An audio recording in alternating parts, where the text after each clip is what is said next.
Gentlemen, start your engines. Few lines capture the wild spirit of the 1980s quite like that, a time when speed wasn't just a number, it was a lifestyle. And in 1981, the Cannonball Run roared onto the screen with a star-studded cast, a lawless attitude, and more chaos per mile than any movie before it.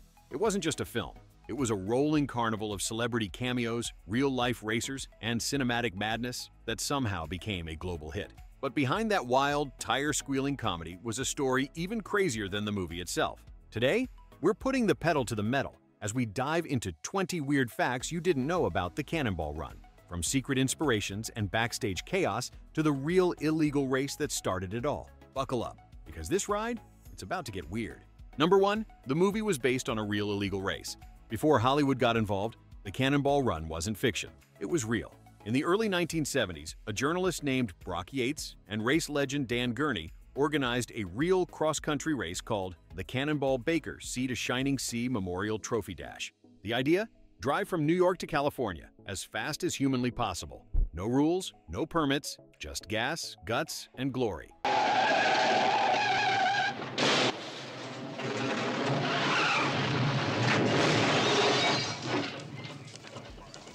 They named it after Irwin Cannonball Baker, a daredevil who set transcontinental records back in the 1930s. And yes, the movie's insanity was inspired directly by these runs. People actually raced ambulances, Ferraris, and souped-up vans at over 150 miles per hour on public highways. As Yates himself said, "We did it because it was illegal, and that's what made it beautiful." So when the Cannonball Run hit theaters, audiences thought it was exaggerated comedy. But for those who knew the real story, it was practically a documentary, just with more Burt Reynolds. Number 2, Burt Reynolds wasn't supposed to star in it. By 1980, Burt Reynolds was Hollywood's biggest box office name. But here's the twist. He almost didn't take the role. Director Hal Needham, Reynolds' old stuntman buddy from Smokey and the Bandit, originally wrote the Cannonball Run as a passion project, with no major studio support. When Needham told Reynolds about it, Burt laughed and said, "You mean a movie about people breaking the law by driving too fast across America? Yeah, that sounds like us." I just wanted to return the favor that you and Chocolate Monk did for us back in Ohio. The Chocolate Monk? That one line sealed the deal. Reynolds agreed, but only if Needham could make it bigger, funnier, and filled with stars. Within weeks, the cast list started looking like a Hollywood speedway. Dean Martin, Sammy Davis Jr., Farrah Fawcett, Roger Moore, Dom DeLuise, and more. Burt's presence turned it from a goofy road movie into an instant summer blockbuster. The chemistry between him and Dom DeLuise became pure gold, completely unscripted, totally chaotic, and hilariously real. Number 3, Dom DeLuise's Captain Chaos was completely improvised. One of the most iconic moments in the Cannonball Run is when Dom DeLuise's mild-mannered Victor suddenly transforms into his alter ego, Captain Chaos. You're so macho. That superhero persona wasn't in the script. DeLuise created it on set one day as a joke to make Reynolds laugh during a long shoot. Burt laughed so hard he told Needham, "Keep it. That's the movie." From that moment on, Captain Chaos became the heart of the comedy. DeLuise would randomly shout, "Dun, dun, dun!" mid-scene, throw himself into action, and every single actor around him had to improvise on the spot. It gave the film a chaotic energy that couldn't be faked, the kind of joyful nonsense that defined 80s comedy. And it paid off. Even decades later, fans still quote his line, "You can't stop Captain Chaos." Number 4, Roger Moore was playing himself. Sort of. Here's one of the strangest meta-jokes in movie history. Roger Moore, yes, James Bond himself, appears in the Cannonball Run as Seymour Goldfarb Jr., a man who believes he's Roger Moore. It's confusing, brilliant, and perfectly ridiculous. No. Zyka's in, Mama. Why, where did I go wrong? Moore played it with a straight face, spoofing his own Bond image while driving an Aston Martin. Every scene became a parody of his real career. Suave, smug, and absurdly self-aware. But here's the kicker. Moore later admitted that after seeing the movie, he regretted doing it. Why? Because he thought it might cheapen the Bond image. Ironically, that playful self-parody is now one of his most beloved roles outside 007. It showed audiences that even the world's smoothest spy could laugh at himself, and that's pure cinematic charm. Number 5, Farrah Fawcett's role was almost cut. When Farrah Fawcett joined the film, her career was in transition. She was leaving behind Charlie's Angels fame and looking for new, riskier roles. But the Cannonball Run wasn't exactly what her agent had in mind. She later admitted she took the role mostly because she wanted to do something fun. What's weird is, her part was almost cut entirely during early edits. What were you saying about trees? I was saying what I like best about trees is that on a moonlit night, Test audiences didn't react strongly to her romantic subplot with Reynolds' character, J.J. McClure. But when producers removed her scenes, the test scores dropped dramatically. Turns out, her screen presence balanced the testosterone-fueled madness with just enough charm and warmth. Needham said, "She was the calm in the middle of the storm. You needed that." Without Fawcett, the Cannonball Run might have just been a loud car chase. With her, it had hard. Number 6, the real race was far more dangerous. While the movie leaned into slapstick chaos, the real Cannonball Run was pure insanity.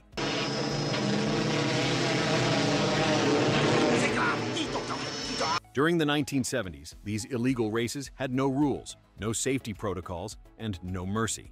Drivers often used fake ambulances, police scanners, and even aircraft spotters to avoid getting caught. Brock Yates and Dan Gurney's record-setting run in 1971, they completed the entire 2,800-mile journey in just 35 hours and 54 minutes, averaging over 80 miles per hour. When Gurney was asked if it was dangerous, he famously said, "At no point did we exceed 175 miles per hour." That real-world rebellion gave the movie an undercurrent of authenticity. It wasn't just a comedy, it was a cinematic echo of a wild counterculture moment in American history. Number 7, Jackie Chan's Hollywood debut happened here. Before he was a global action legend, Jackie Chan made his first major Hollywood appearance in the Cannonball Run.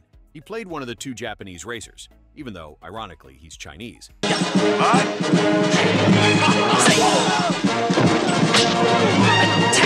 Chan was barely known in the US at the time, but director Hal Needham was fascinated by his Hong Kong stunt work. He gave Jackie a small role and told him, "Do what you do best, make it wild." Chan's high-energy fights and comic timing stood out instantly. Audiences loved him, and Needham even gave him free rein to choreograph his own moves. That exposure launched Chan's crossover career, leading to later hits like Rumble in the Bronx and Rush Hour. So yes, the Cannonball Run secretly helped kickstart one of cinema's most iconic action careers. Number 8, the film crew actually drove cross-country for research. Before a single frame was shot, director Hal Needham and screenwriter Brock Yates decided to live the experience. They didn't want to fake the chaos of the race, they wanted to feel it. So they gathered a small crew, loaded up an actual ambulance, and drove from New York to California. For real. This wasn't a PR stunt. It was pre-production research. And yes, they got pulled over several times. When police discovered the back of the ambulance was full of beer and film equipment, they couldn't believe it was for a movie. Yates later joked, "We weren't pretending to make a movie about a race. We were pretending to make a race into a movie."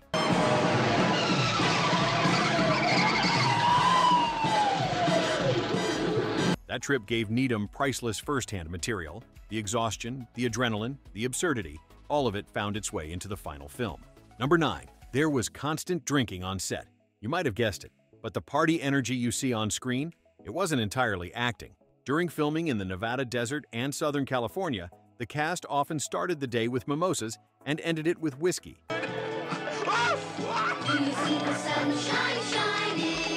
Dean Martin and Sammy Davis Jr. in particular brought their legendary Vegas habits to the set, showing up late, cracking jokes, and drinking between takes. Burt Reynolds later said that no one could tell where the performance ended and the hangover began.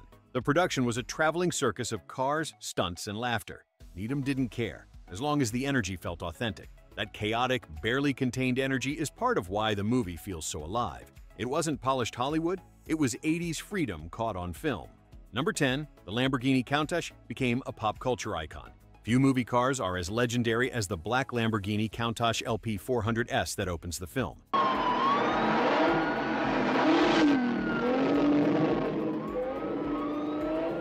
Sleek, loud, and unapologetically exotic. It wasn't just a car, it was a statement. The Countach was relatively unknown in America before the Cannonball Run. But after the movie's release, sales spiked. Posters of that same car started appearing on teenage bedroom walls across the country. It became the dream machine of the 1980s, a symbol of rebellion and luxury rolled into one. Even more incredible, the Lamborghini used in the movie was later inducted into the Library of Congress for its cultural significance. That's right, a car from a chaotic Burt Reynolds comedy is now part of American history. Talk about leaving rubber on the road of pop culture. Number 11. the stunts were real and sometimes terrifying. Hal Needham was one of Hollywood's greatest stunt coordinators, and he didn't believe in faking danger. Every crash, spin, and burnout you see in the Cannonball Run was performed for real, with no CGI, no digital tricks, and barely any safety nets. Hang on!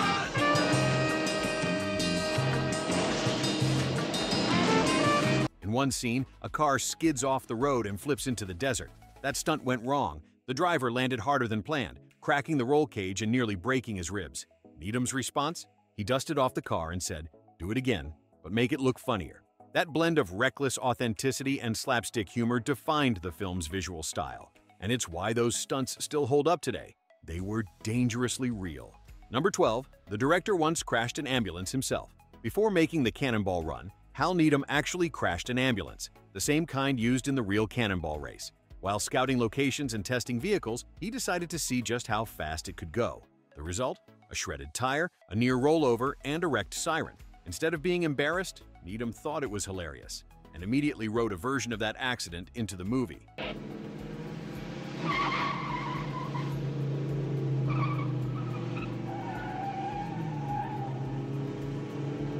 He wanted the chaos to feel authentic because he'd lived it. Needham once said, "You can't direct the Cannonball Run unless you've scared yourself at 130 miles per hour." And that's exactly what he did, literally and cinematically. Number 13. Jackie Chan's scenes included a hidden Easter egg. Remember Jackie Chan's Japanese tech racer? His car was fitted with a computer system that seemed futuristic for the early 80s.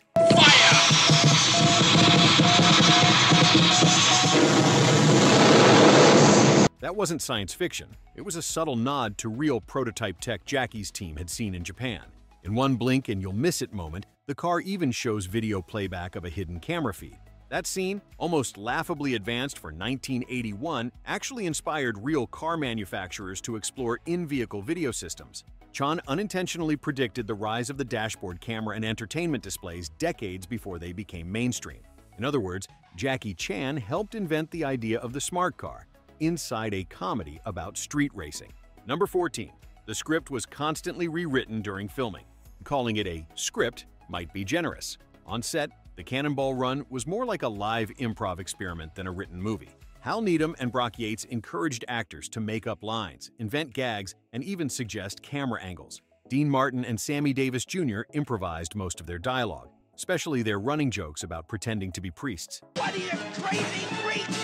How could you possibly change odds in the middle of things? Farrah Fawcett's lines were rewritten daily to better fit her chemistry with Burt Reynolds. And Dom DeLuise, he was told to do whatever makes Burt laugh. What should have been chaos somehow worked. That looseness gave the film its unpredictable rhythm, like a real road trip where nobody knows what's coming next. It's part of why the Cannonball Run feels so raw, spontaneous, and endlessly rewatchable. Number 15. The movie sparked a real-life lawsuit. After the film's release, the Cannonball Run didn't just race up the box office, it raced into a courtroom. A group of real cannonball racers sued Warner Brothers for using their likenesses and stories without proper credit. Their claim was simple: "We lived it first." While most of the suits were eventually dismissed, the controversy exposed how close the film had come to reality.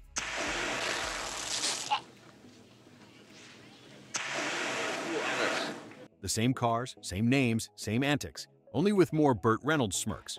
Ironically, the legal drama just added to the movie's legend. The more Hollywood tried to distance itself from the real outlaw racers, the more fans saw it as authentic. In the end, the lawsuit fizzled, but the Cannonball Run's myth only grew louder. Number 16. Burt Reynolds and Dom DeLuise's friendship nearly ended over it. They were best friends on and off screen, the heartbeat of the movie. But behind the laughter, tension brewed. During one shoot, Reynolds got frustrated when DeLuise couldn't stop breaking character as Captain Chaos. There's not going to be any more Captain Chaos. Come on! You see what I'm telling you? No! After the 10th take, Burt reportedly snapped, saying, "Dom, if you laugh one more time, I'm gonna punch Captain Chaos in the mouth." Dom laughed anyway. The crew exploded with laughter. Reynolds stormed off, but only for an hour. Later that night, the two shared a drink and a laugh. Their bond survived, because deep down, the Cannonball Run wasn't just about cars and chaos. It was about friendship, messy, loud, and real. Come here. Oh, gee. Their chemistry would carry through to Cannonball Run 2 and Smokey and the Bandit 2, proof that some duos are unstoppable, even when they drive each other crazy. Number 17. The outtakes were so funny, they made the credits iconic. Those end-credit bloopers, they weren't planned. Hal Needham decided to include them after realizing the funniest moments happened when cameras weren't supposed to be rolling.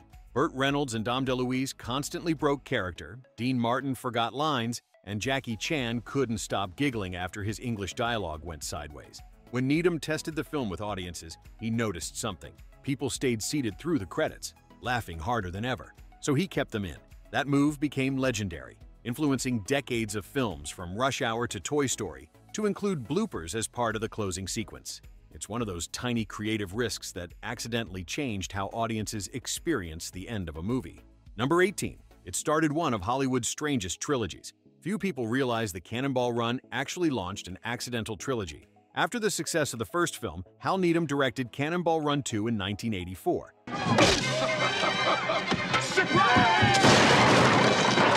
Featuring even more stars and even less logic. Then in 1989, a sort of spiritual sequel titled Speed Zone, also known as Cannonball Fever, hit theaters, without Reynolds or Needham, but clearly using the same formula. Each movie followed the same chaotic road race concept, stuffed with celebrities and absurd stunts. It was messy, meta, and gloriously unfiltered, a perfect reflection of Hollywood's bigger is better mindset in the 80s. The trilogy didn't win Oscars, but it did win something rarer: immortality in pop culture. Number 19. Critics hated it, but audiences couldn't get enough. When the Cannonball Run debuted in 1981, critics tore it apart. Ooh, JJ, we got a flat. Yeah, and those priests weren't fathers. They were mothers. The New York Times called it lazy, Variety called it pointless, and Roger Ebert gave it half a star. But here's the kicker. Audiences loved it. It grossed over $72 million at the US box office, becoming one of the highest-grossing comedies of the decade. Viewers didn't care about reviews. They came for the fun, the stars, and the fantasy of doing something reckless and getting away with it. It was the cinematic equivalent of skipping work for a joyride, and that rebellious spirit is exactly why it's still beloved today. Number 20. The Real Cannonball. Spirit never died. Long after the movie, the spirit of the Cannonball Run kept roaring across America. Unofficial outlaw races continued for decades, underground, secretive, and more sophisticated than ever. In 2020, during the pandemic, a new record was set. A modified Audi A8L crossed the country in just 25 hours and 39 minutes.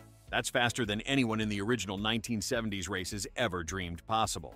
Even though the movie came out over 40 years ago, its energy, that mix of mischief, freedom, and humor, still fuels car culture today.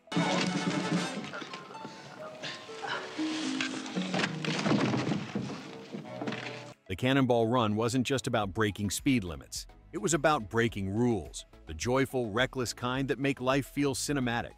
And in a world that often takes itself too seriously, that's exactly why this movie endures. The Cannonball Run was more than a comedy. It was a celebration of chaos, friendship, and the kind of fun that could only exist in the 1980s. It brought together icons, stuntmen, and dreamers, and somehow turned all that madness into movie magic. 4 decades later, it still makes us laugh, still makes us want to hit the open road, and still reminds us what made that era so special. So, would you join the Cannonball Run? Or just watch from the sidelines with us here at Rewatch Club? Let us know in the comments below. And if you enjoyed this ride through movie history, make sure to hit that like button, subscribe for more nostalgia-fueled stories, and keep your engines ready, because our next trip might just take you somewhere even wilder.